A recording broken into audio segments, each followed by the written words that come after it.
Aquele dia começou como qualquer outro na minha vida de aposentada.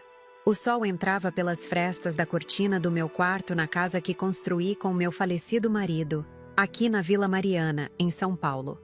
Aos 68 anos, eu já havia me acostumado com a rotina tranquila, o chiado da chaleira pela manhã, o barulho distante dos carros na avenida próxima. Nunca imaginei que aquela quarta-feira mudaria completamente o rumo da minha existência, transformando uma mãe amorosa em alguém capaz de arquitetar uma vingança meticulosa. Sou Helena Silva, professora aposentada após 35 anos, ensinando química no Colégio Estadual do bairro, viúva há 2 décadas, desde que meu marido, Carlos, faleceu num suposto acidente de carro. Criei meus 2 filhos sozinha, com todo o amor e dedicação que uma mãe pode oferecer. Beatriz, minha caçula, formou-se, casou-se e mudou-se para Ribeirão Preto. Gustavo, meu primogênito, voltou a morar comigo após seu divórcio turbulento 3 anos atrás. Foi quando meu pesadelo começou, embora eu não quisesse enxergar os sinais. Naquela manhã, enquanto me preparava para tomar banho, notei algo estranho. Os tapetes antiderrapantes que sempre mantive no banheiro não estavam lá. Pensei que talvez a diarista tivesse guardado em outro lugar após a limpeza do dia anterior. Não dei muita importância. Esse foi meu primeiro erro. Quando pisei no piso frio e molhado, senti meu corpo perder o equilíbrio. Tentei me segurar na pia, mas meus dedos envelhecidos não conseguiram agarrar a porcelana com força suficiente. A queda foi rápida e dolorosa. Ouvi o estalo antes mesmo de sentir a dor lancinante que tomou conta da minha perna direita. Gritei por socorro. O banheiro ficava no final do corredor, longe do quarto de Gustavo. Arrastei-me pelo piso gelado, sentindo cada movimento como uma facada na perna. Consegui alcançar meu celular, que havia deixado sobre a cômoda do corredor. Liguei para o meu filho, que atendeu com voz sonolenta. "Mãe, o que foi agora?" perguntou, irritado. "Caí no banheiro, minha perna. Acho que quebrei." O silêncio do outro lado da linha durou mais tempo do que deveria. Ouvi um suspiro pesado antes dele responder. "Já vou aí." Esperei 15 minutos agonizantes até ouvir seus passos pesados pelo corredor. Quando me viu caída, com a perna visivelmente deformada, sua reação não foi de preocupação imediata. Lembro-me perfeitamente do olhar que passou pelo seu rosto. Algo entre decepção e cálculo frio. Foi apenas um instante, logo substituído por uma máscara de filho preocupado. "Vou chamar uma ambulância, mãe. Não se mexa." No hospital, os médicos confirmaram fratura exposta na tíbia, necessitando cirurgia imediata. Dr. Paulo Mendes, um ortopedista de meia-idade com olhos gentis, explicou-me os procedimentos enquanto eu era preparada para a cirurgia. Perguntou-me como havia caído, se moradia tinha escadas, se vivia sozinha. Na época, interpretei como preocupação médica padrão com uma paciente idosa. Só mais tarde entenderia que ele suspeitava de algo mais sinistro. Após a cirurgia, fiquei 2 dias na UTI antes de ser transferida para um quarto. Gustavo aparecia nos horários de visita, sempre trazendo flores, que eu sabia serem do jardim da nossa própria casa. Conversava com as enfermeiras com seu charme habitual, o mesmo que usava para conseguir empréstimos com amigos que nunca pagava. Todos o achavam um filho dedicado. Fernanda, uma enfermeira de olhos atentos, parecia ser a única que não se deixava enganar completamente. No 3º dia, recebi alta da UTI. Estava sozinha no quarto quando Gustavo chegou fora do horário de visitas. Tinha um olhar diferente, as pupilas dilatadas que eu conhecia bem dos tempos em que lutava contra seu vício em cocaína na adolescência. "Conseguiu ficar sozinha com sua paciente favorita?" Ele perguntou a alguém no corredor com uma voz melosa que não combinava com o semblante. Fechou a porta devagar e se aproximou da minha cama. O sorriso desapareceu instantaneamente. "Sabe quanto está custando esse seu pequeno acidente?" Sibilou entre dentes. "Filho, eu tenho o plano de saúde." "E a adaptação da casa? E os remédios? E quem vai cuidar de você? Acha que tenho tempo para isso? Já não bastava toda a merda na minha vida. Agora tenho que ser enfermeiro de uma velha quebrada." Suas palavras me atingiram como golpes físicos. Tentei explicar que poderia contratar uma cuidadora com minha aposentadoria, que não seria um fardo. Foi quando ele se inclinou sobre mim, seu rosto a centímetros do meu, e disse as palavras que mudariam tudo. Era para ter morrido, sua velha. No mesmo instante, sua mão grande e forte encontrou minha perna engessada e apertou. A dor foi tão intensa que achei que desmaiaria. Mordi os lábios até sentir o gosto metálico do sangue para não gritar, sabendo instintivamente que ninguém viria me ajudar. Ou pior, que se viessem, ele transformaria tudo numa história sobre uma idosa confusa e delirante por causa dos medicamentos.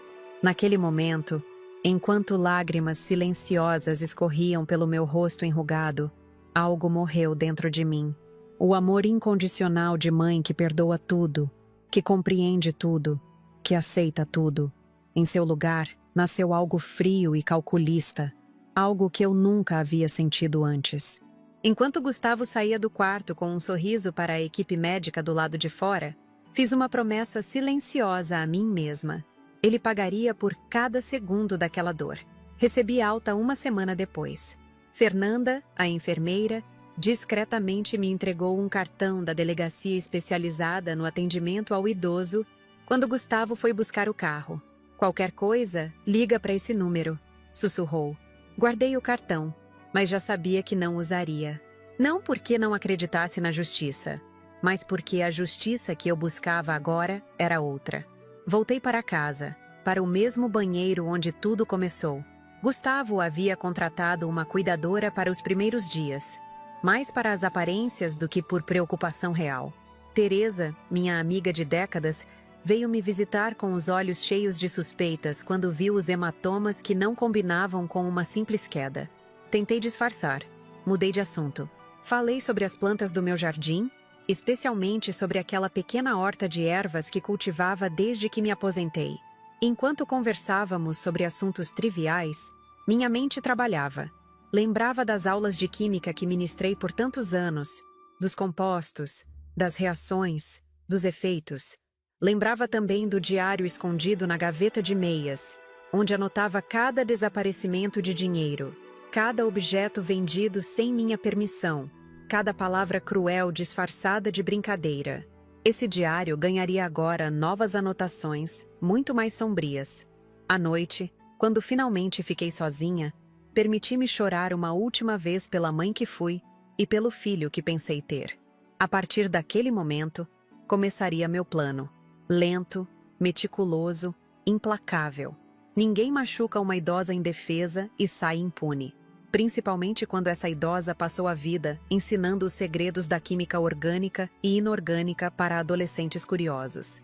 Principalmente quando essa idosa tem todo o tempo do mundo para planejar cada detalhe da sua vingança.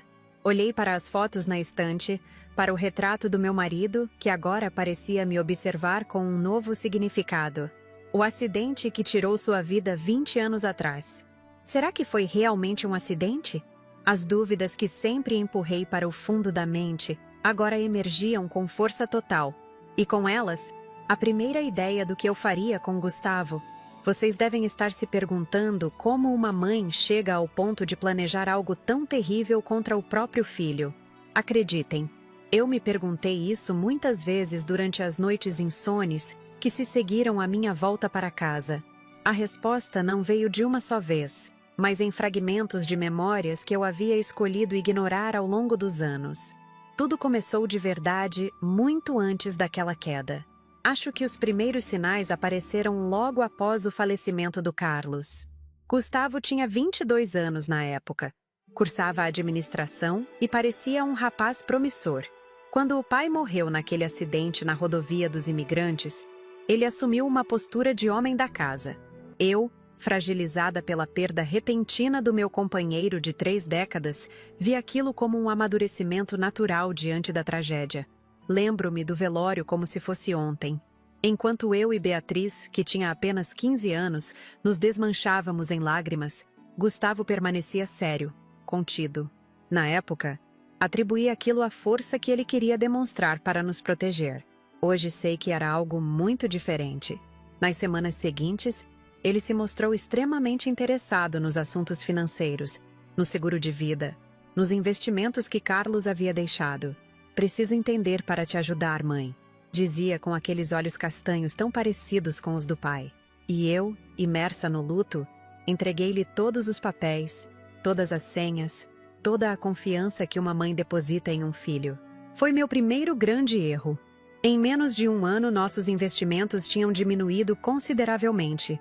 Gustavo explicava que o mercado estava volátil, que havia feito aplicações mais seguras, que eu não deveria me preocupar. Eu, que sempre cuidei das contas da casa enquanto Carlos estava vivo, agora me via completamente alheia às nossas finanças. Algo dentro de mim questionava, mas a voz da mãe que não quer enxergar os defeitos do filho era mais forte. Dedicava-me integralmente às aulas de química e à criação da Beatriz, que sofria demais com a ausência do pai. Gustavo se formou, conseguiu um emprego em uma corretora de valores e saiu de casa.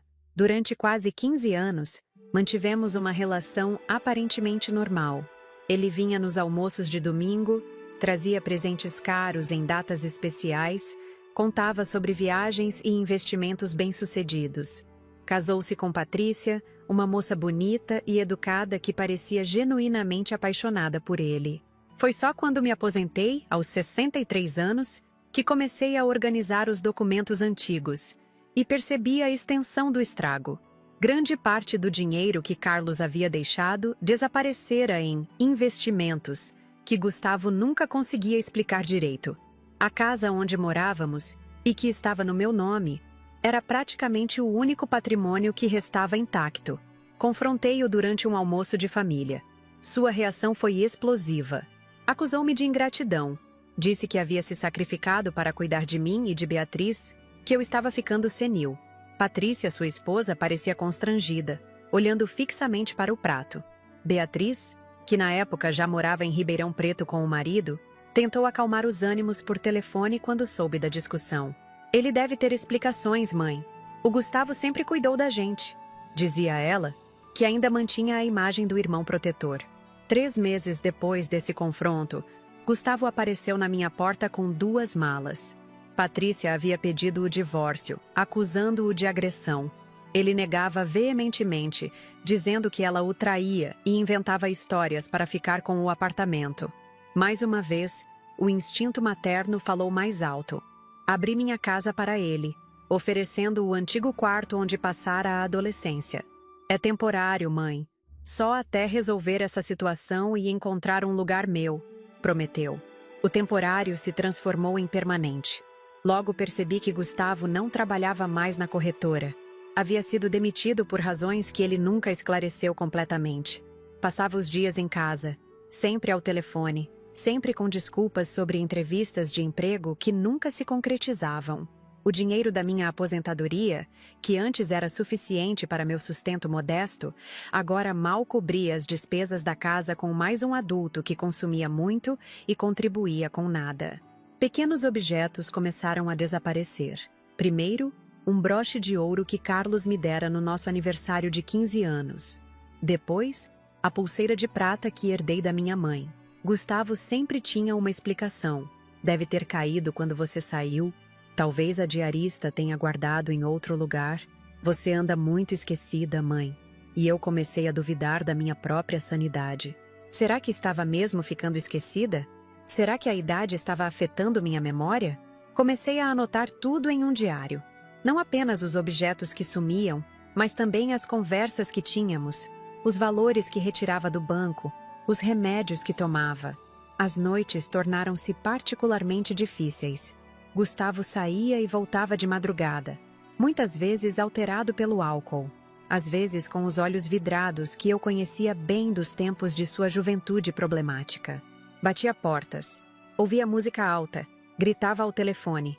Quando eu pedia, educadamente, que fizesse menos barulho, a resposta era sempre agressiva. Essa casa também é minha. Vou fazer o que quiser. Se não está satisfeita, problema seu. Os vizinhos começaram a me olhar com pena.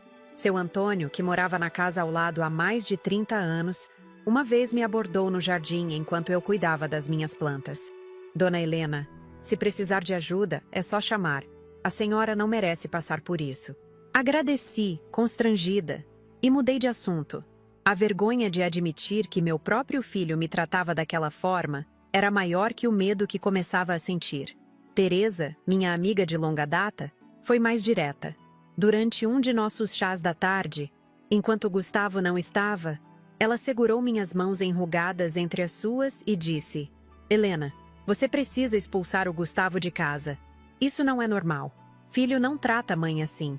Estou preocupada com você. Defendi-o automaticamente.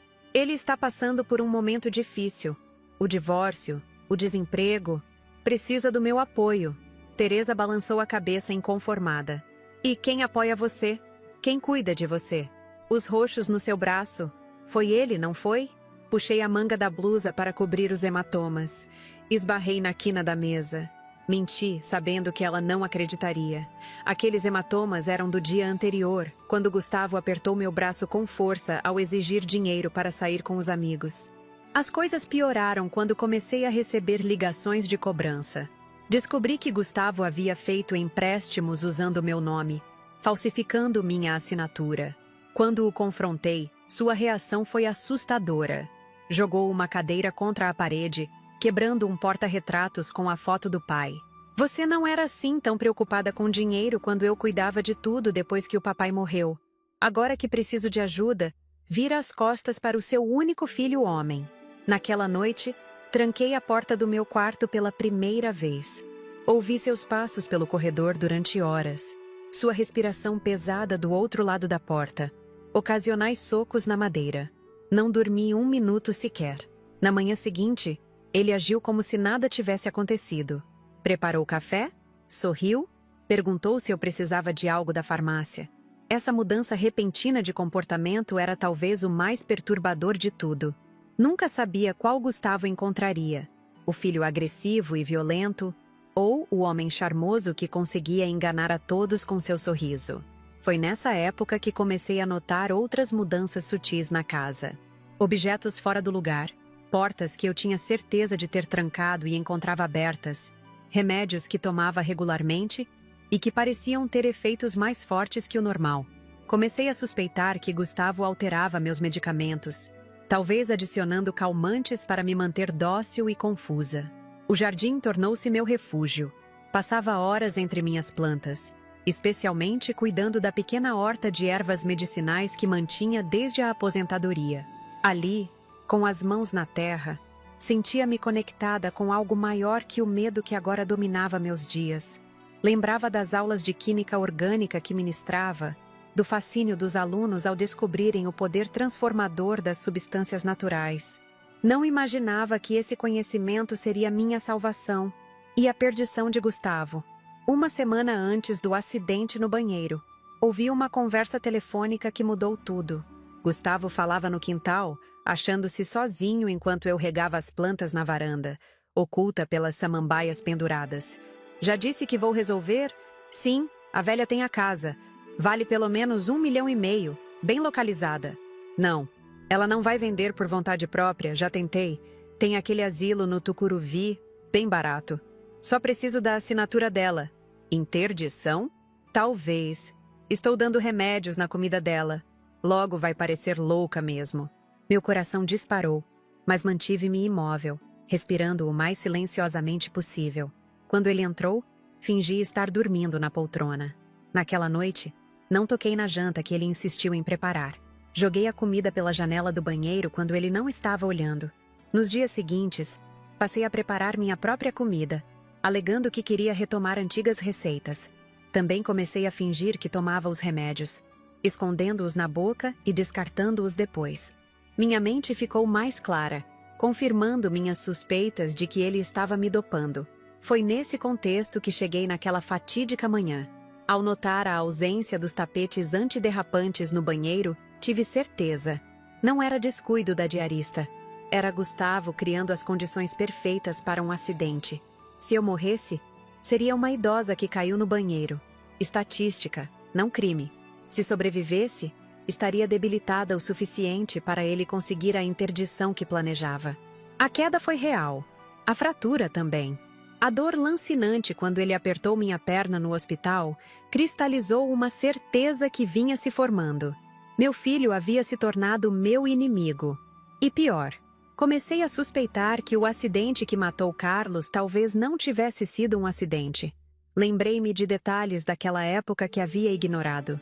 Como Gustavo insistiu para que o pai usasse o carro dele naquele dia, alegando que o próprio estava na oficina.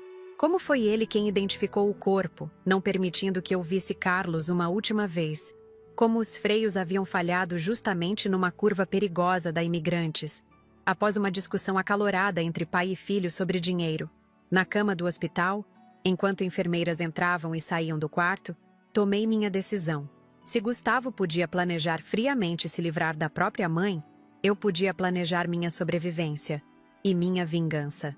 Ele não imaginava que a professora de química aposentada, que ele via como uma velha inútil, seria seu maior pesadelo. No dia da alta hospitalar, Fernanda, a enfermeira que sempre me olhava com atenção especial, ajudou-me a entrar na cadeira de rodas. Enquanto Gustavo assinava os últimos papéis no balcão, ela sussurrou: "A senhora tem para onde ir? Não precisa voltar para casa com ele." Sorri serenamente. "Não se preocupe, querida. Sei exatamente o que estou fazendo." E sabia mesmo. No caminho para casa, enquanto Gustavo dirigia reclamando do trânsito de São Paulo, minha mente trabalhava a mil. As plantas do meu jardim, meus conhecimentos de química, o diário onde registrava tudo, o contato da delegacia especializada que Fernanda havia me dado. Todas as peças começavam a se encaixar. Ao chegarmos em casa, na Vila Mariana, olhei para a fachada familiar com outros olhos. Não era mais apenas o lar que construí com Carlos e onde criei meus filhos.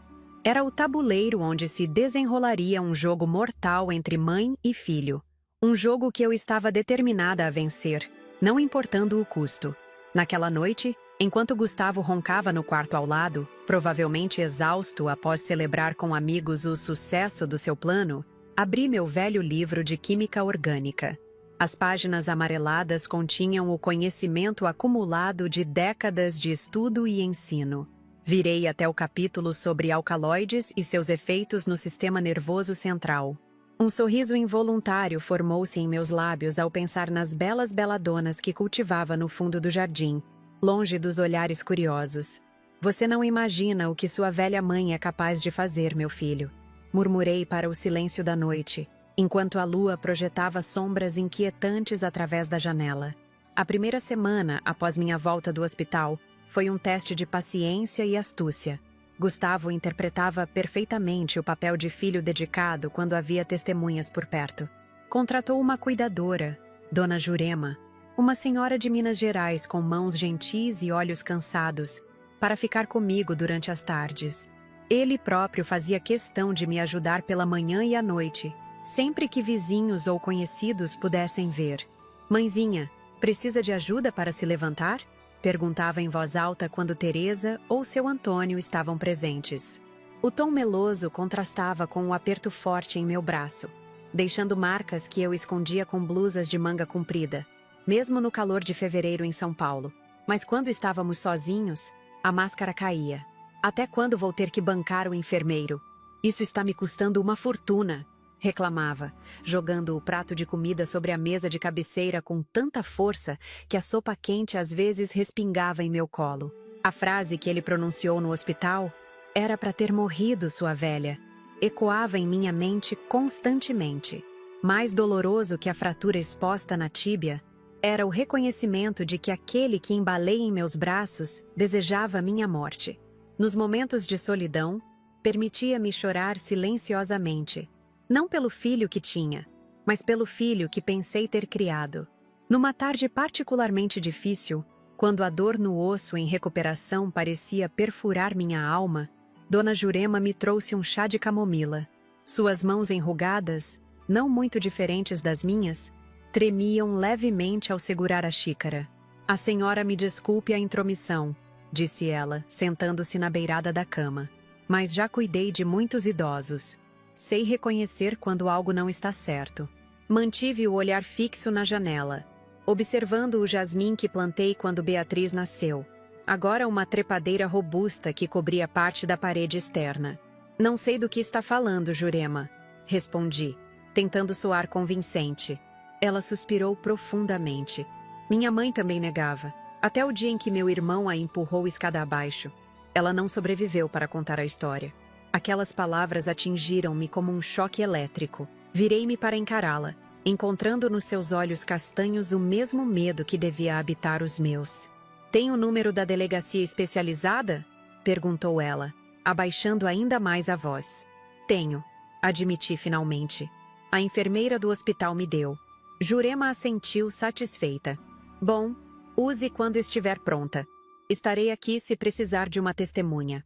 Naquela noite, sonhei com Carlos. Estávamos no nosso lugar favorito, o mirante do Parque da Aclimação, observando o pôr do sol. Ele me olhava com aqueles olhos que sempre me faziam sentir a mulher mais amada do mundo. Ele matou a mim e agora quer matar você, Helena, disse Carlos no sonho. Sua voz distante como o eco de uma lembrança. Não deixe que isso aconteça. Acordei sobressaltada, o coração disparado e a certeza crescendo em meu peito. As suspeitas sobre a morte de Carlos, que eu havia enterrado junto com seu corpo, ressurgiram com força total. Os freios que falharam naquela curva da Imigrantes. O carro emprestado. A discussão sobre dinheiro na noite anterior. Peguei meu diário na gaveta de meias e comecei a reconstruir a linha do tempo. Carlos descobrira que Gustavo havia pego dinheiro emprestado em nome dele, usando documentos falsificados. Confrontou-o durante o jantar. Gustavo negou veementemente, chorando e jurando inocência. Carlos, sempre firme mas justo, deu-lhe um ultimato: devolver o dinheiro ou ele iria à polícia. Na manhã seguinte, Gustavo insistiu para que o pai usasse seu carro para ir ao trabalho, alegando que precisava do carro do pai para resolver justamente a questão do dinheiro. Carlos aceitou. Foi a última vez que o vi vivo. As peças do quebra-cabeça finalmente se encaixavam, revelando uma imagem aterradora. Meu filho era um assassino, e eu seria sua próxima vítima. A constatação dessa verdade provocou em mim uma transformação que nem eu mesma esperava. O medo deu lugar à raiva, e a raiva à determinação fria. Se a justiça não havia alcançado Gustavo pelo crime contra seu pai, eu seria o instrumento de justiça que Carlos merecia. Nos dias que se seguiram, passei a observar meu filho com outros olhos. Cada gesto, cada palavra, cada movimento era analisado meticulosamente. Notei que, quando achava que eu estava dormindo, ele vasculhava meus documentos. Uma vez, flagrei-o fotografando minha assinatura em um cheque antigo que encontrou numa gaveta. Em outra ocasião, ouvi-o ao telefone discutindo valores de imóveis no bairro. O laudo médico está quase pronto. A velha mal sabe onde está. Claro que vou conseguir a interdição. É só questão de tempo. A indignação crescia dentro de mim como uma tempestade. Enquanto fingia estar cada vez mais confusa e frágil na presença dele, minha mente trabalhava com uma clareza assustadora. As aulas de química que ministrei durante décadas agora serviam a um propósito muito diferente do educacional. No fundo do quintal, isolado por uma treliça coberta de maracujá, meu pequeno jardim de ervas prosperava. Ali cresciam ervas culinárias comuns como manjericão e alecrim, mas também plantas menos conhecidas, algumas delas com propriedades medicinais ou tóxicas quando usadas incorretamente. A beladona, o acônito, a digitalis, todas cultivadas por interesse botânico e científico, sempre com o cuidado de mantê-las longe do alcance de qualquer pessoa. Com a mobilidade reduzida pela perna engessada, precisava de ajuda para chegar ao jardim. Jurema tornou-se minha cúmplice silenciosa, embora não soubesse exatamente o que eu planejava.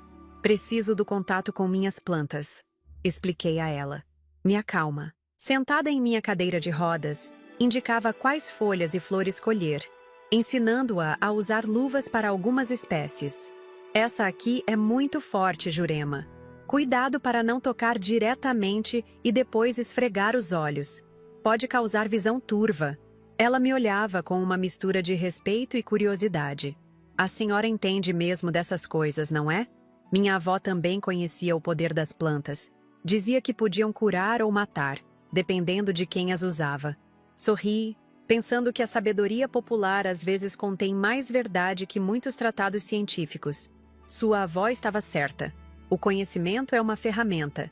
Depende das mãos que o manipulam. À noite, Quando todos dormiam, eu macerava cuidadosamente as folhas coletadas, separando-as em pequenos frascos que escondia no fundo falso de uma caixa de costura antiga. Cada extrato era rotulado apenas com símbolos que só eu compreendia. A oportunidade para iniciar meu plano veio quando completei 1 mês de recuperação. Gustavo estava cada vez mais impaciente com minha presença. Reclamava do dinheiro gasto com remédios, da comida especial que eu precisava por causa dos medicamentos, do espaço que minha cadeira de rodas ocupava na sala. "Não aguento mais essa situação", gritou ele numa noite, depois que Jurema havia ido embora. "Você é um peso morto nessa casa. Um fardo inútil." Eu o observava, sentada na poltrona da sala, sem demonstrar qualquer reação. Isso o enfurecia ainda mais. "Está me ouvindo? Ou já está tão senil que nem entende o que digo?" Mantive a expressão vazia, como se suas palavras não me atingissem. Na verdade, cada insulto alimentava a chama da vingança que crescia dentro de mim. "Vou preparar um jantar especial hoje", disse finalmente, minha voz calma contrastando com a fúria dele. "Para compensar todo o trabalho que tenho te dado." A surpresa no rosto de Gustavo era evidente. Não esperava esta reação. "Você mal consegue se levantar. Como vai cozinhar?" "Jurema deixou tudo preparado. Só preciso que você me ajude a chegar à cozinha e esquente a comida." Desconfiado, mas sempre atraído pela possibilidade de uma refeição bem preparada, ele concordou. Empurrou minha cadeira até a cozinha sem gentileza, quase derrubando-me na soleira da porta. No fogão, uma panela de sopa de legumes que Jurema havia deixado precisava apenas ser aquecida. Ao lado, uma garrafa de vinho tinto que comprei na semana anterior, pedindo que seu Antônio a trouxesse da adega no final da rua. "Pode abrir o vinho para mim?" pedi, enquanto mexia a sopa lentamente. É um Malbec argentino. Seu pai adorava esta safra. A menção a Carlos sempre provocava uma reação em Gustavo. Um leve tremor nos lábios, um enrijecimento da postura. Culpa? Raiva? Nunca soube ao certo. Enquanto ele abria o vinho, aproveitei para adicionar algumas gotas do extrato que preparei à taça que seria dele. Não era veneno. Não tinha a intenção de matá-lo rapidamente. Era apenas o começo de um processo longo e calculado. Jantamos em um silêncio desconfortável. Gustavo bebeu o vinho sem suspeitar de nada, servindo-se de uma segunda taça que preparei com o mesmo cuidado da primeira. "Não está ruim", comentou, referindo-se à refeição. Por um instante, vislumbrei o menino que ele foi um dia, elogiando timidamente minha comida. "Fico feliz que tenha gostado", respondi, sentindo uma pontada de tristeza pelo filho que perdi muito antes daquela noite. Na manhã seguinte, Gustavo acordou com uma leve dor de cabeça e náusea. Atribuiu ao vinho, sem desconfiar que era o primeiro sinal do que estava por vir. Nas semanas seguintes, mantive a rotina de preparar jantares especiais, ocasionalmente. Sempre com vinho, sempre com pequenas doses dos extratos que ia alternando cuidadosamente.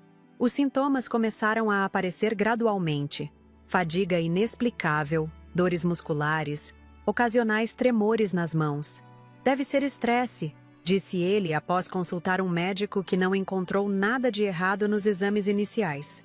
Paralelamente, comecei a tomar notas detalhadas sobre tudo em meu diário.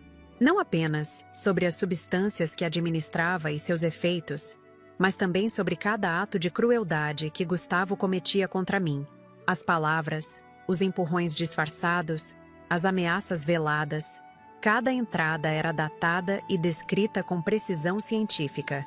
Um dia, quando ele estava fora, Teresa veio me visitar. Sentamos no jardim, aproveitando o sol ameno do outono que começava.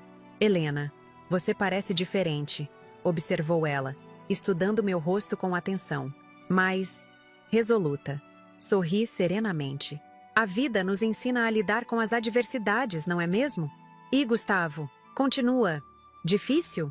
Olhei para as rosas que Carlos havia plantado décadas atrás, ainda florescendo magnificamente. "Digamos que estamos chegando a um entendimento." Teresa não insistiu no assunto, mas percebi que notava a mudança na dinâmica entre mim e meu filho. Enquanto eu parecia mais forte, ele começava a mostrar sinais de fragilidade física. Os meses se passaram e o plano continuava em curso.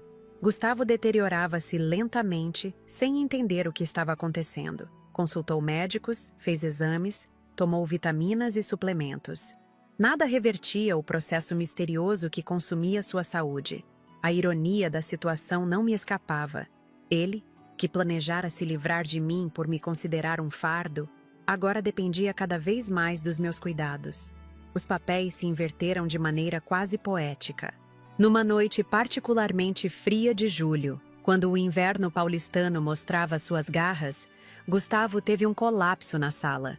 Caiu ao tentar se levantar do sofá, suas pernas não respondendo adequadamente. Eu, que já havia retirado o gesso e caminhava com o auxílio de uma bengala, observei-o por um momento antes de chamar uma ambulância.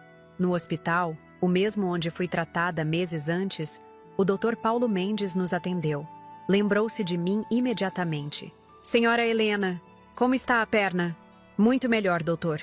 Agora é meu filho que precisa de cuidados. Dr. Paulo examinou Gustavo detalhadamente, sua testa franzindo-se em concentração. Após vários exames, reuniu-se conosco com uma expressão preocupada. Senhor Gustavo, seus sintomas são consistentes com uma condição neurológica progressiva. Precisaremos fazer mais testes para um diagnóstico preciso. Meu filho parecia devastado. A possibilidade de uma doença degenerativa nunca havia passado por sua cabeça. Sempre se considerou invencível, superior aos outros, especialmente à velha inútil que era sua mãe. Tem cura? Perguntou com a voz trêmula. O médico hesitou. Depende do diagnóstico exato. Por enquanto, recomendo repouso e evitar estresse. No caminho de volta para casa, Gustavo permaneceu em silêncio, absorvendo a nova realidade. Eu dirigia cuidadosamente, minha perna ainda não totalmente recuperada, mas funcional o suficiente para pressionar os pedais. Está gostando disso, não está? Disse ele subitamente, seu rosto contorcido em uma expressão de ódio. De me ver assim, fraco, finalmente pode se vingar por ter que cuidar de mim. A ironia da acusação quase me fez rir. Ele não fazia ideia do quão acurado estava. Não seja ridículo, respondi calmamente. Sou sua mãe. Só quero o melhor para você. A mentira fluiu facilmente dos meus lábios. Uma parte de mim observava com distanciamento clínico o que eu me tornara. Uma mulher capaz de envenenar lentamente o próprio filho enquanto fingia preocupação. Outra parte, porém, lembrava-se vividamente do aperto em minha perna quebrada, das palavras cruéis, dos anos de abuso psicológico e do possível assassinato de Carlos. Naquela noite, enquanto Gustavo dormia um sono inquieto, sentei-me na varanda observando a lua cheia que iluminava o jardim. As sombras das plantas dançavam com a brisa leve, criando padrões hipnóticos no chão de pedra. Carlos, sussurrei para a noite, você reconheceria a mulher que me tornei? Não esperava a resposta, mas senti uma estranha paz me envolvendo, como se de alguma forma meu marido aprovasse minha busca por justiça. Na manhã seguinte, tomei uma decisão. Era hora de acelerar o processo. Não por impaciência, mas porque Gustavo começava a mostrar sinais de suspeita. Encontrei-o vasculhando meu quarto quando pensei que estivesse descansando.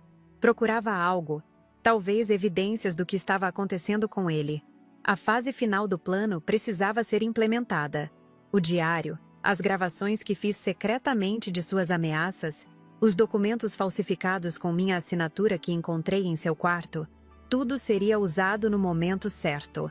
Enquanto preparava o café da manhã, acrescentando uma dose mais concentrada do extrato ao suco de laranja de Gustavo, refleti sobre a jornada que me trouxe até ali.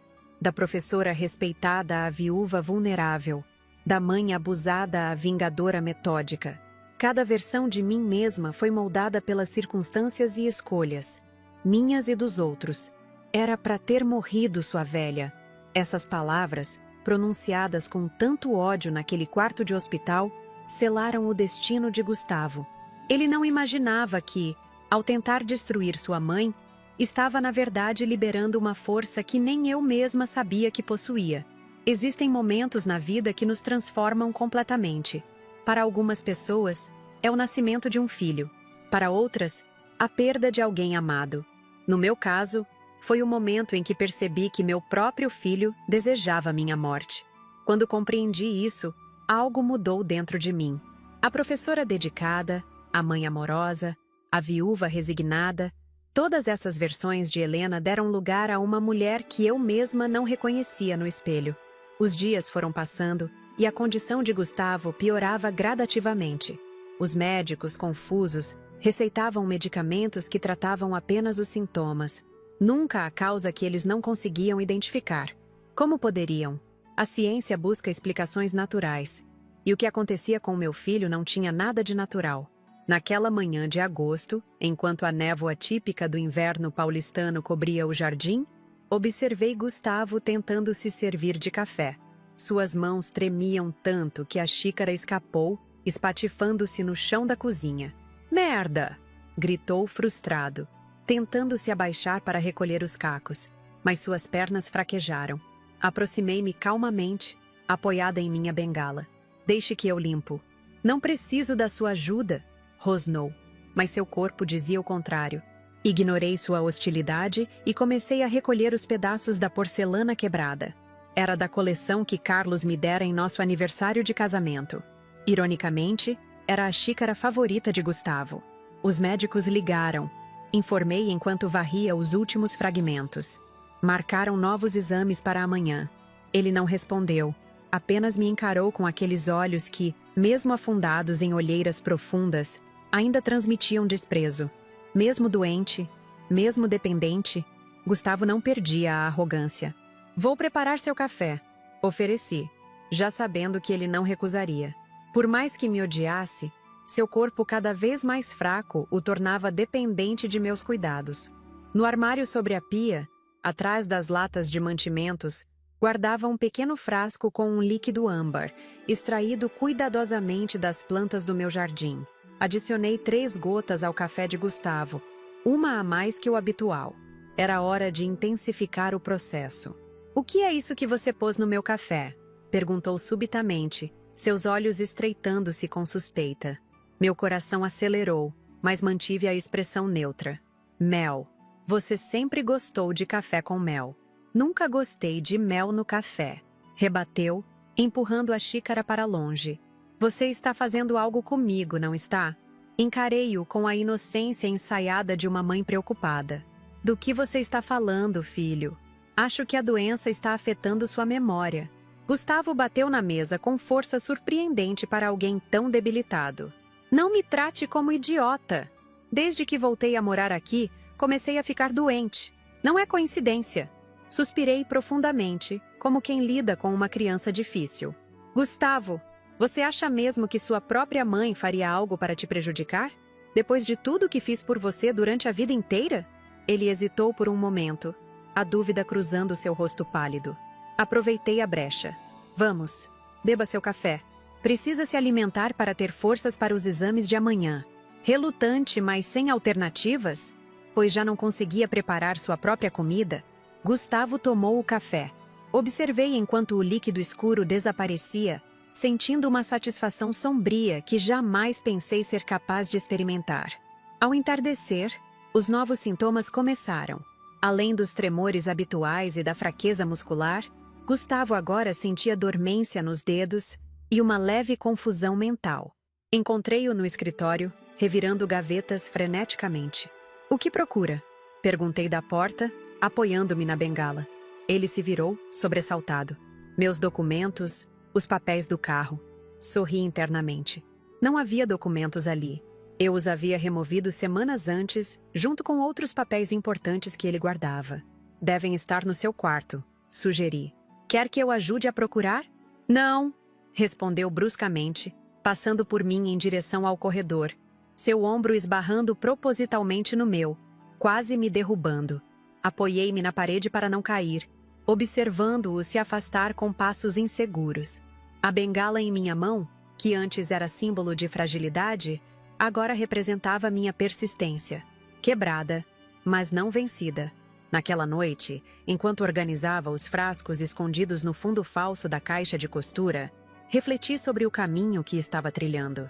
Não era apenas vingança pelo que Gustavo me fizera, ou pelo que suspeitava que ele fizera a Carlos. Era justiça por todas as vezes que ele abusou do amor incondicional que sempre lhe ofereci. O telefone tocou, interrompendo meus pensamentos. Era Beatriz, minha filha, ligando de Ribeirão Preto. Mãe, como estão as coisas? E o Gustavo? Beatriz não sabia da extensão da situação. Falávamos pouco desde que ela se mudara. E Gustavo sempre fazia questão de pintar um quadro perfeito nas raras vezes que ela ligava ou visitava. Estamos bem, querida. Menti, odiando-me por isso, mas sabendo que era necessário. Sua mãe velha aqui se recuperando da perna e seu irmão cuidando de mim. Que bom, respondeu ela, e pude sentir o alívio em sua voz. Estava preocupada. Faz tempo que não consigo falar com Gustavo no celular dele. Ele anda ocupado com uns projetos, improvisei. Sabe como seu irmão é, sempre envolvido com 1000 coisas. Após mais alguns minutos de conversa superficial, despedimo-nos com a promessa de que ela viria nos visitar em breve, quando seu trabalho permitisse. Desliguei o telefone com um peso no coração. Beatriz não merecia ser envolvida nessa história sórdida. Ela ainda acreditava no irmão amoroso que a defendia dos valentões na escola, que a ensinava a andar de bicicleta, que secava suas lágrimas após os primeiros desapontamentos amorosos. Como explicar a ela que aquele Gustavo não existia mais? Se é que algum dia existiu realmente? No dia seguinte, acompanhei meu filho ao hospital para a nova bateria de exames. Dr. Paulo Mendes nos recebeu com uma expressão preocupada. Os resultados anteriores são inconclusivos, explicou, folheando uma pasta grossa. Os sintomas sugerem uma condição neurológica, mas não conseguimos identificar marcadores típicos no sangue ou nas imagens. E isso significa? Perguntou Gustavo, sua voz tremendo levemente. Que precisamos investigar mais. Pode ser uma condição rara, talvez até uma nova variante de alguma doença conhecida. Enquanto o médico detalhava os próximos exames, mantive-me em silêncio, observando a interação. Doutor, Paulo era um homem dedicado, genuinamente preocupado com seus pacientes. Sentia uma pontada de culpa por usá-lo indiretamente em meu plano, mas afastei esse pensamento. A culpa era um luxo que não podia me dar naquele momento. No caminho de volta para casa, Gustavo permaneceu calado, perdido em seus próprios pensamentos. Quando chegamos, ele foi direto para seu quarto, fechando a porta com força. Ouvi o som da chave girando na fechadura. Estava se trancando com medo de mim? A ideia era quase cômica. Preparei o almoço. Uma sopa de legumes com ingredientes do meu jardim. Desta vez, além das gotas habituais no prato dele, adicionei um novo composto que havia preparado recentemente. Era hora de introduzir novos sintomas, confundir ainda mais os médicos. Gustavo, chamei, batendo suavemente em sua porta. O almoço está pronto. Silêncio. Bati novamente. Não estou com fome, respondeu finalmente, a voz abafada pela porta. Precisa se alimentar. O médico disse que a nutrição adequada é fundamental para seu tratamento. Após alguns segundos, ouvi a chave girando. Gustavo abriu a porta, os olhos injetados como se tivesse chorado. Algo que não via desde sua infância. Por que está fazendo isso? Perguntou, sua voz um sussurro rouco. Fazendo o quê? Almoço para meu filho doente? Respondi mantendo a fachada. Ele me estudou por um longo momento, como se tentasse enxergar através de mim, para a mulher que realmente havia se tornado. Por um instante, temi que tivesse descoberto tudo. Nada, murmurou finalmente, passando por mim em direção à cozinha. Vamos comer. O almoço transcorreu em silêncio tenso. Observei cada colherada que ele levava à boca, cada gole de água. Estava comendo menos que o habitual, mas ainda assim, o suficiente para que o plano continuasse. À tarde, enquanto ele dormia, induzido pelo efeito sedativo dos compostos, organizei meticulosamente meu diário.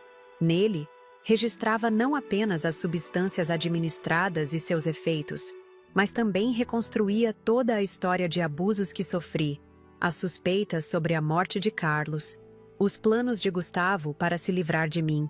Jurema chegou às 2, como de costume, para me ajudar com as tarefas domésticas. Encontrou-me na sala, escrevendo. Dona Helena, a senhora parece cansada, observou, colocando sua bolsa sobre o sofá. Fechei o diário rapidamente. São tempos difíceis, Jurema. Meu filho doente, minha perna ainda não completamente recuperada.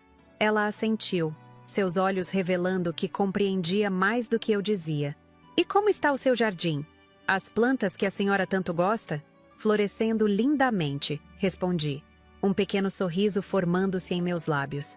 Principalmente as que ficam no fundo, atrás da treliça. Por sorte, Jurema não fez mais perguntas.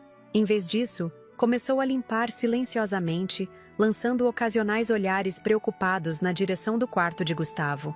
À noite, quando ficamos sozinhos novamente, meu filho me surpreendeu. Ele estava na sala, sentado em minha poltrona favorita, folheando um álbum de fotografias antigas. Lembra desse dia? Perguntou, mostrando-me uma foto de um piquenique no Parque Ibirapuera. Ele devia ter uns 10 anos, Beatriz 5. Carlos e eu sorríamos para a câmera, jovens e felizes. Lembro, respondi, sentando-me no sofá ao lado. Foi no aniversário de 7 anos de casamento. Seu pai insistiu em comemorar ao ar livre. Gustavo passou os dedos trêmulos sobre a imagem do pai. Ele era um bom homem, não era? A pergunta me pegou de surpresa. Havia um tom estranho em sua voz. Culpa? Arrependimento? O melhor que conheci. Respondi sinceramente. Ele fechou o álbum bruscamente. Então por que está fazendo isso comigo? O filho dele? Mantive-me calma, embora meu coração disparasse. Fazendo o quê, Gustavo? Me envenenando! Gritou, levantando-se com dificuldade. Acha que não percebi? Os chás, a comida, os sintomas que começaram desde que voltei para esta casa. Por um instante, considerei negar, manter a farsa até o fim, mas algo no olhar dele, tão parecido com o de Carlos quando exigia honestidade, me fez mudar de tática. Você percebeu, é? Perguntei, minha voz surpreendentemente firme. Demorou bastante. A confirmação o atingiu como um golpe físico. Cambaleou, apoiando-se na parede para não cair. Por quê? Balbuciou, o rosto contorcido em uma mistura de choque e raiva. Sou seu filho! Levantei-me, apoiando-me na bengala e o encarei diretamente. Por que você apertou minha perna quebrada no hospital? Por que disse que era para eu ter morrido? Por que planejou me internar à força para vender minha casa? Gustavo empalideceu ainda mais. Se é que isso era possível. E principalmente, continuei, minha voz agora apenas um sussurro cortante. Por que você matou seu pai? Não sabe do que está falando, murmurou, mas seus olhos revelavam a verdade. Os freios cortados, o carro emprestado, a discussão sobre o dinheiro que você roubou. Acha que não juntei as peças depois de todos esses anos? Ele tentou se aproximar de mim, talvez para me atacar, talvez apenas para se apoiar. Mas suas pernas cederam. Caiu de joelhos, ofegante. Vai me matar, então? Perguntou, erguendo o rosto para me encarar. É isso que planejou, velhinha? O diminutivo, usado de forma depreciativa, acendeu novamente a chama da raiva que alimentava minha vingança. Não, Gustavo. Morte seria misericórdia demais para você. Quero que sofra lentamente, que sinta a impotência de depender de alguém que te odeia. Exatamente como fez comigo. Você enlouqueceu, murmurou ele, tentando se levantar sem sucesso. Não, corrigi calmamente. Finalmente recuperei minha sanidade. Anos acreditando que um filho não seria capaz de machucar a própria mãe. Isso sim era loucura. Naquela noite, enquanto Gustavo dormia um sono agitado, induzido por uma dose maior do sedativo natural que adicionei ao seu jantar, fiz uma ligação importante. Alô? Delegacia especializada no atendimento ao idoso? Gostaria de falar com a delegada Roberta Santos, por favor. A voz do outro lado informou que a delegada só estaria disponível no dia seguinte. Sem problemas, respondi. Diga a ela que Helena Silva ligou. Tenho informações sobre um caso de abuso contra idoso e um possível homicídio. Desliguei o telefone sentindo um peso sendo retirado dos meus ombros. O plano estava entrando em sua fase final. Não apenas o envenenamento lento de Gustavo, mas a revelação pública de seus crimes. A justiça que Carlos merecia finalmente seria feita. Pela manhã, fui ao jardim colher as ervas para o café da manhã. O orvalho ainda cobria as folhas, criando pequenos diamantes que refletiam a luz suave do amanhecer. Era uma bela manhã de primavera em São Paulo. o tipo de manhã que Carlos adorava para suas caminhadas matinais. Enquanto colhia cuidadosamente as folhas e bagas necessárias, ouvi um barulho vindo da casa. Virei-me a tempo de ver Gustavo cambaleando pelo quintal, uma expressão de fúria deformando seu rosto pálido. Suas plantas, murmurou, aproximando-se perigosamente. É daqui que vem o veneno, não é? Recuei instintivamente, apertando a bengala com força. Apesar de debilitado, Gustavo ainda era um homem de 40 anos, muito mais forte que uma idosa de 68. Vou destruir tudo, ameaçou, avançando para a treliça que protegia meu jardim especial.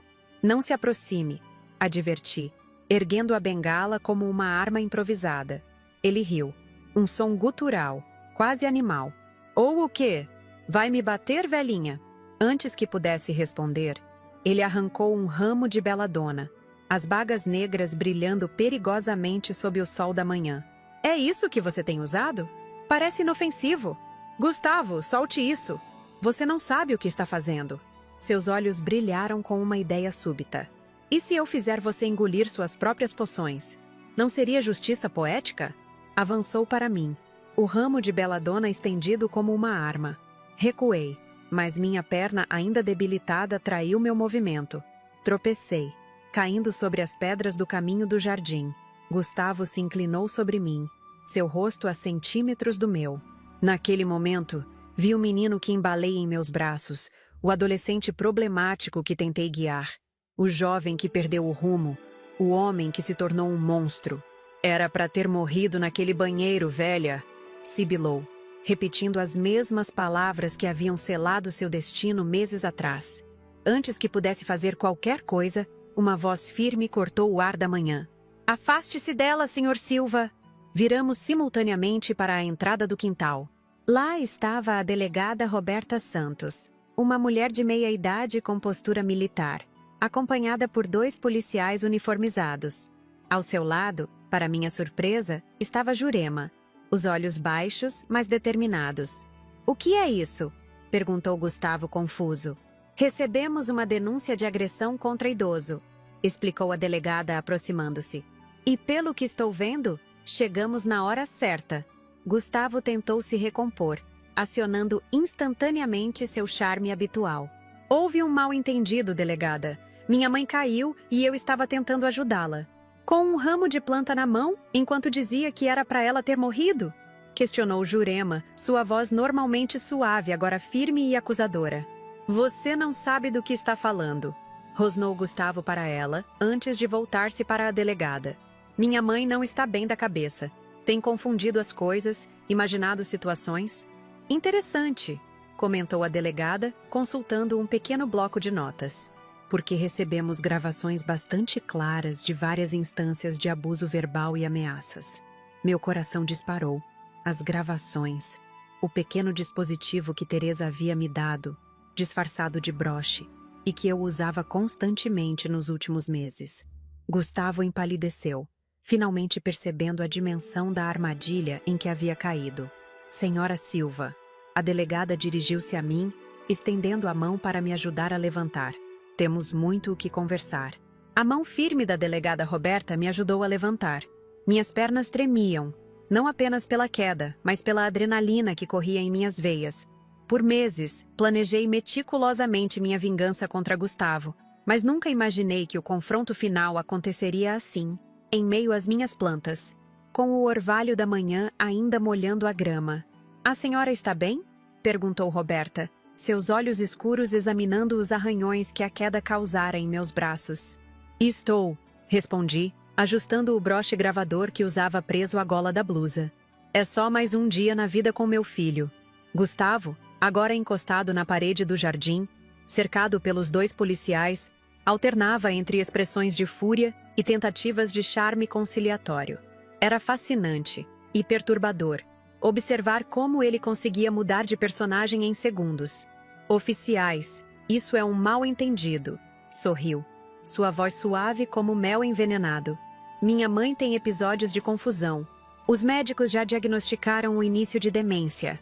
Podem verificar com o Dr. Paulo Mendes do Hospital Santa Margarida. Roberta se virou para ele, impassível. O mesmo médico que atendeu sua mãe após a queda acidental no banheiro? O mesmo que notou os hematomas inconsistentes com uma simples queda? Já conversamos com ele, Sr. Silva. Vi o sorriso de Gustavo vacilar por um instante. Não esperava isso. Dona Helena, continuou a delegada, voltando-se para mim. Encontramos seu diário conforme indicado na sua ligação. Precisaremos dele como evidência.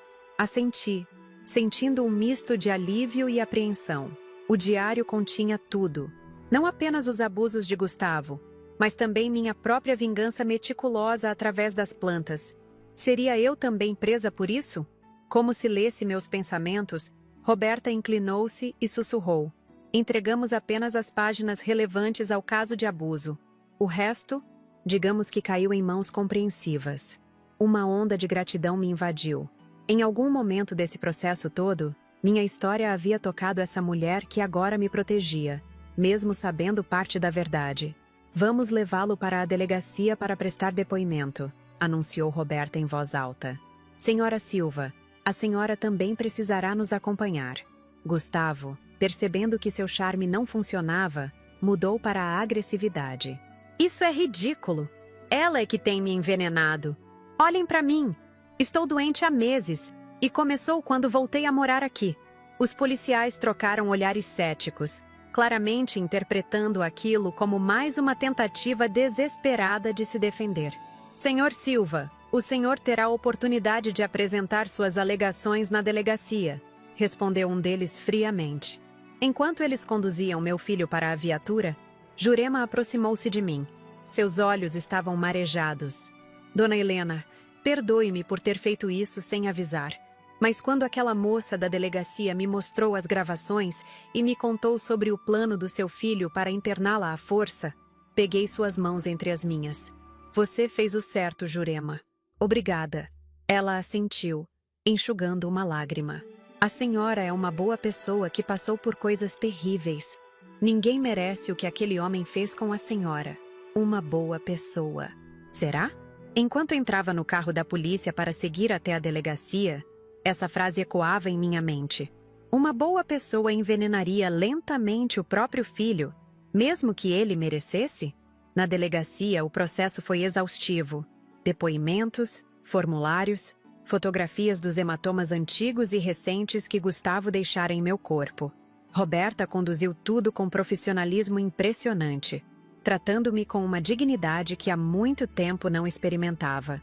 Em determinado momento, enquanto esperava em uma sala de reuniões, a porta se abriu e entrou uma jovem que não via há quase um ano. Meu coração quase parou. Beatriz, sussurrei, mal acreditando. Minha filha correu para me abraçar, seu corpo sacudindo em soluços. Mãe, por que não me contou? Por que enfrentou isso sozinha? Acariciei seus cabelos, tão parecidos com os meus quando tinha sua idade. Para te proteger, meu amor. Você sempre idealizou seu irmão. Não queria destruir isso. Ela se afastou, enxugando as lágrimas com as costas das mãos. A delegada me contou tudo. As gravações. Meu Deus, mãe. Como ele pôde fazer aquilo com você? E papai, você acha mesmo que... Não precisei responder. Meus olhos disseram tudo o que Beatriz precisava saber. Quero que saiba, disse ela, segurando minhas mãos com firmeza, que estou aqui agora. Vou cuidar de você. Nunca mais vai enfrentar nada sozinha. Naquele momento, senti uma emoção que não experimentava há tanto tempo que quase havia esquecido seu sabor. Esperança. Mas a saga ainda não havia terminado. Após horas na delegacia, fomos informadas que Gustavo seria detido temporariamente enquanto as investigações prosseguiam. O caso do abuso contra mim estava praticamente fechado com as evidências das gravações e do diário. Mas a suspeita sobre a morte de Carlos, 20 anos antes, exigiria uma investigação mais profunda. Vamos reabrir o caso do acidente do seu marido, explicou Roberta, com base nas suas declarações e em algumas inconsistências no relatório original que conseguimos localizar. Após 20 anos? Perguntei surpresa.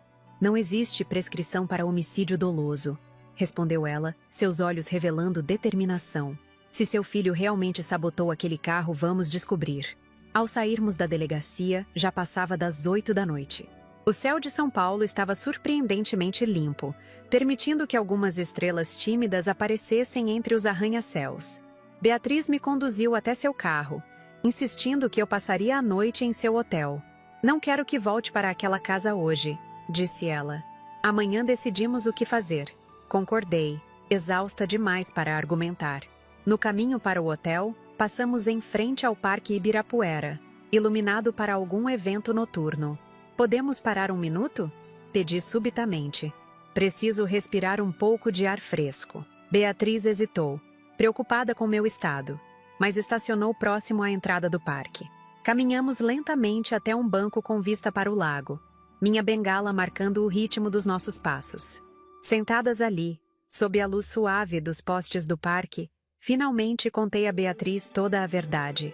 Não apenas sobre os abusos de Gustavo e minhas suspeitas sobre a morte do pai, mas também sobre minha própria vingança através das plantas. Envenenei-o lentamente, Bia, confessei, usando o apelido de infância dela. Não para matar, mas para que ele sentisse a mesma impotência que eu senti, para inverter nossos papéis. Esperei ver horror em seus olhos, mas encontrei apenas uma tristeza profunda. Mãe, disse ela finalmente, o que ele fez com você, com nós duas, com papai, não vou julgar como você escolheu sobreviver. Lágrimas silenciosas escorreram pelo meu rosto. Não me orgulho do que fiz, mas não posso dizer que me arrependo. Ficamos em silêncio por alguns minutos, observando a lua refletida nas águas tranquilas do lago. Finalmente, Beatriz quebrou o silêncio. O que vai acontecer agora? Com as plantas, os médicos vão perceber o que aconteceu com ele. Balancei a cabeça. Não vão. Os compostos que usei são praticamente indetectáveis após algumas horas. E mesmo que encontrem algo, seria impossível provar que fui eu. Além disso, menti para ele, confessei, um sorriso triste formando-se em meus lábios. Nas últimas semanas, não estava mais envenenando-o. O efeito das plantas já havia cessado. Os sintomas que ele continuava apresentando eram psicossomáticos. Ele acreditava estar sendo envenenado. Então, seu corpo reproduzia os sintomas. Beatriz me olhou, surpresa. A professora de química jogando com a mente, não com a química? Exatamente. A melhor vingança não foi envenená-lo. Foi fazê-lo acreditar que estava sendo envenenado. O medo fez o resto. Minha filha balançou a cabeça impressionada. Você é assustadora, sabia? Pela primeira vez em meses, ri genuinamente. Uma velha professora de química do ensino médio? Quem imaginaria? O dia seguinte trouxe mais revelações. Acompanhadas de Roberta, fomos até a casa onde eu vivia com Gustavo. A delegada queria verificar pessoalmente algumas evidências mencionadas no meu depoimento. Dona Helena, a senhora mencionou documentos falsificados e objetos roubados. Pode nos mostrar onde procurar? Indiquei o escritório, onde Gustavo passava horas quando estava em casa. A gaveta inferior da escrivaninha tem fundo falso. Ele não sabe que eu sei disso. Os investigadores encontraram exatamente o que eu havia descrito. Cópias de minha assinatura, documentos de empréstimos, avaliações da casa para venda, até mesmo um rascunho de pedido de interdição judicial. Mas a descoberta mais chocante veio quando examinaram o computador de Gustavo. Entre seus arquivos, encontraram uma pasta protegida com o nome Pai. Dentro, fotos do carro acidentado de Carlos, anotações sobre como sabotar freios e, o mais incriminador, um e-mail enviado a um mecânico clandestino semanas antes do acidente, perguntando especificamente sobre como fazer parecer uma falha acidental. Isso é... Meu Deus! Murmurou Beatriz, olhando as evidências com horror. Roberta fechou a pasta com expressão grave. É o suficiente para reabrir o caso oficialmente. E com isso, ele não sairá tão cedo da prisão. Enquanto os policiais continuavam a busca, pedi licença para ir ao jardim. Precisava me despedir das minhas plantas. Não apenas das ervas medicinais e ornamentais, mas especialmente daquelas que haviam sido minhas cúmplices silenciosas. O jardim estava exuberante naquela manhã de primavera. As rosas que Carlos plantara floresciam intensamente, como se celebrassem a justiça que finalmente se aproximava. Toquei delicadamente as folhas da belladonna, da digitalis, do acônito. Plantas potentes que, nas mãos certas, podiam curar ou matar. Dona Helena? Chamou Jurema, aproximando-se timidamente. Ela havia vindo ajudar com a busca, identificando objetos e explicando a rotina da casa aos investigadores. Olá, Jurema. Sorri, indicando o espaço no banco de pedra ao meu lado. Venha, sente-se um pouco. Ela obedeceu, ajeitando nervosamente o avental que insistia em usar mesmo quando não estava trabalhando. Queria agradecer, disse ela, fitando as próprias mãos, por não me contar tudo. Se eu soubesse o que a senhora realmente estava fazendo com as plantas, teria ficado em uma posição difícil. Assenti, compreendendo. Você foi minha amiga quando mais precisei, Jurema. Jamais a colocaria em risco. E o que vai fazer agora? Vai ficar nesta casa?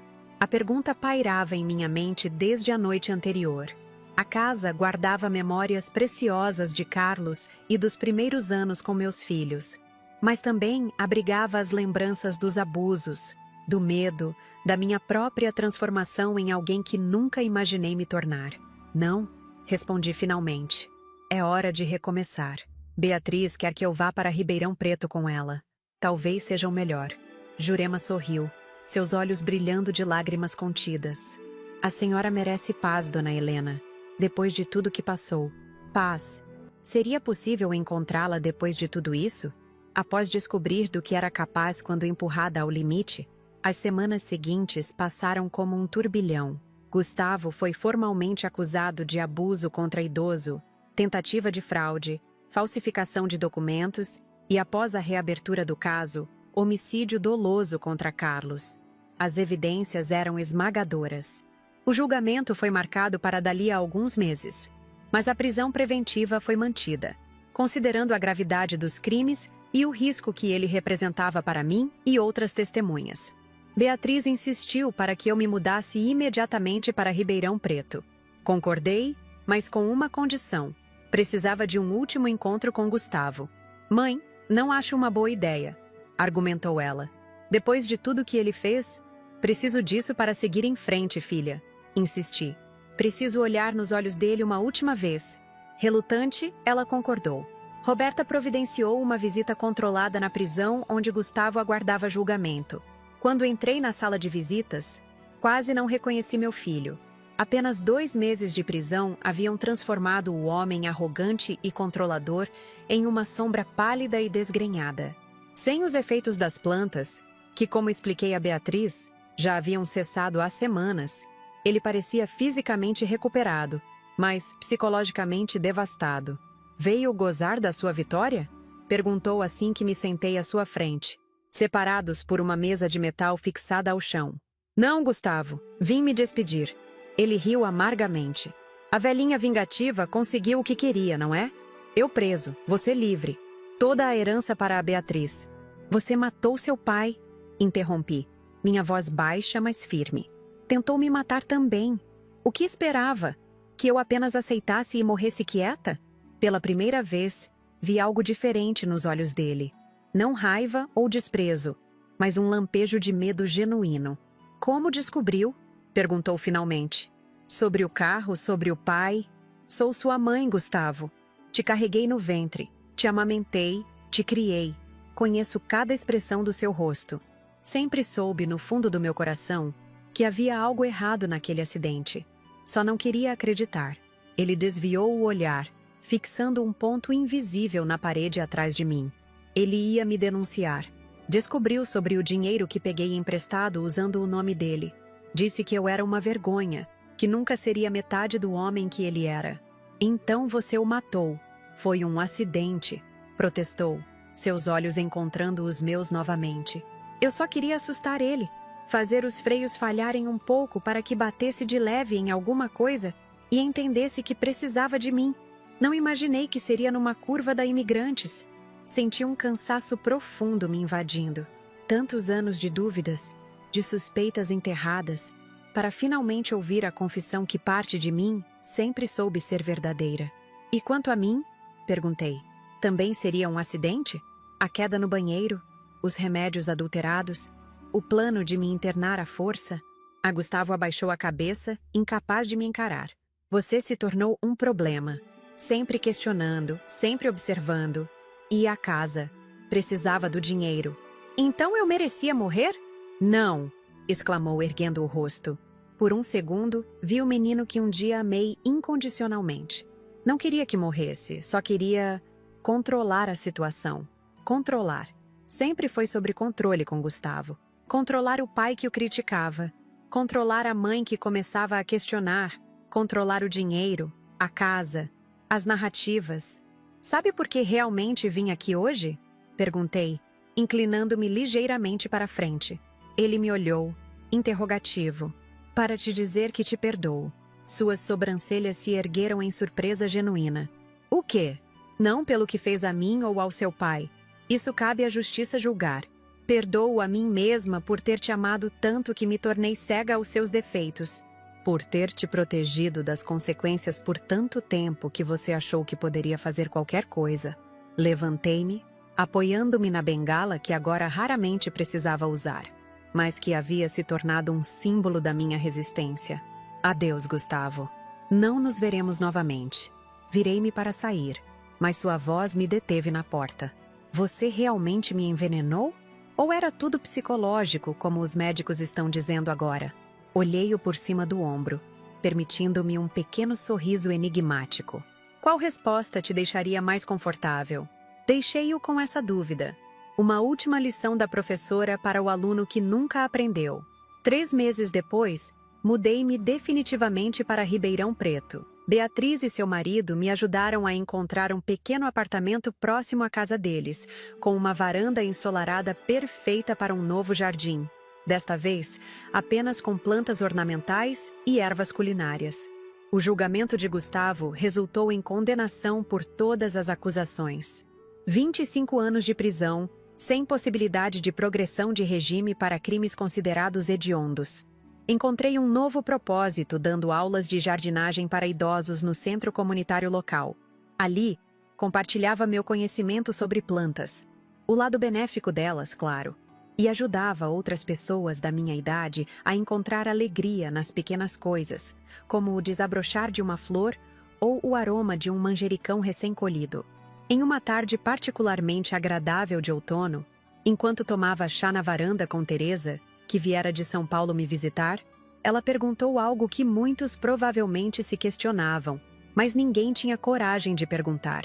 Helena, você se arrepende de ter feito o que fez com ele?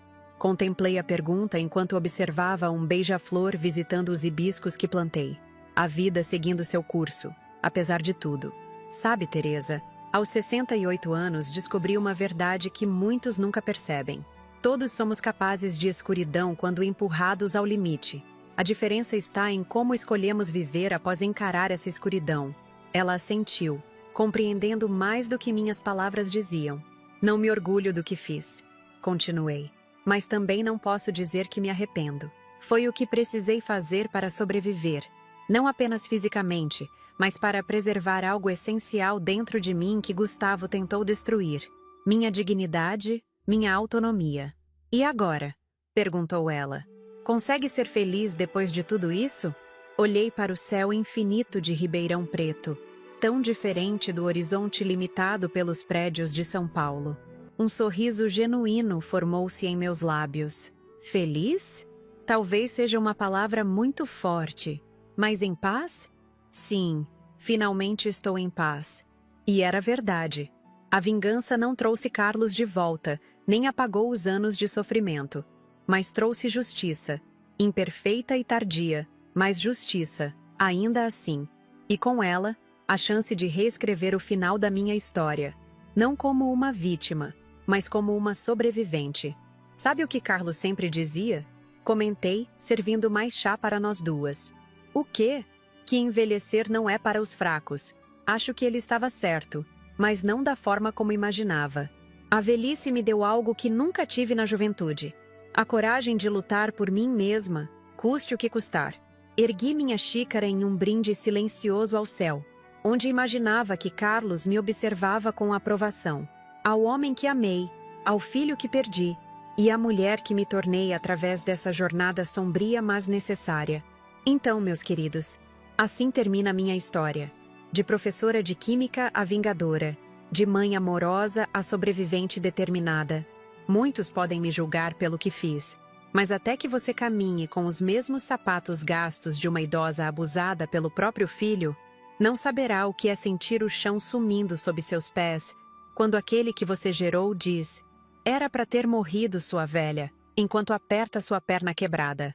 A vida me ensinou que justiça e vingança são conceitos que às vezes se confundem, especialmente quando o sistema falha em proteger os mais vulneráveis. Quando meu Carlos morreu naquele acidente há 20 anos, algo dentro de mim já suspeitava da verdade, mas escolhi ignorar. Foi meu primeiro erro. Quando Gustavo voltou para casa após seu divórcio, escolhi acreditar que ele precisava de minha ajuda, não que estava me transformando em sua próxima vítima. Foi meu segundo erro, mas o erro que não cometi foi aceitar silenciosamente o destino que ele planejara para mim. Quando descobri que meu próprio filho queria me internar à força para vender minha casa, quando percebi que as quedas acidentais eram cuidadosamente orquestradas, quando juntei todas as peças do quebra-cabeça macabro que era nossa relação, decidi que não seria apenas mais uma estatística de violência contra idosos. Meu jardim, que sempre foi meu refúgio, tornou-se minha arma. Os conhecimentos de química que dediquei a vida inteira ensinando a jovens tornaram-se minha defesa.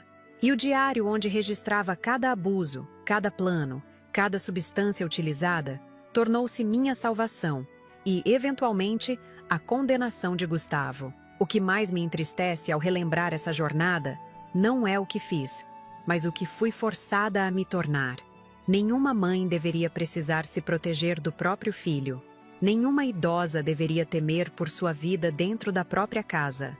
Nenhuma mulher deveria precisar recorrer a medidas extremas simplesmente para garantir sua dignidade e sobrevivência.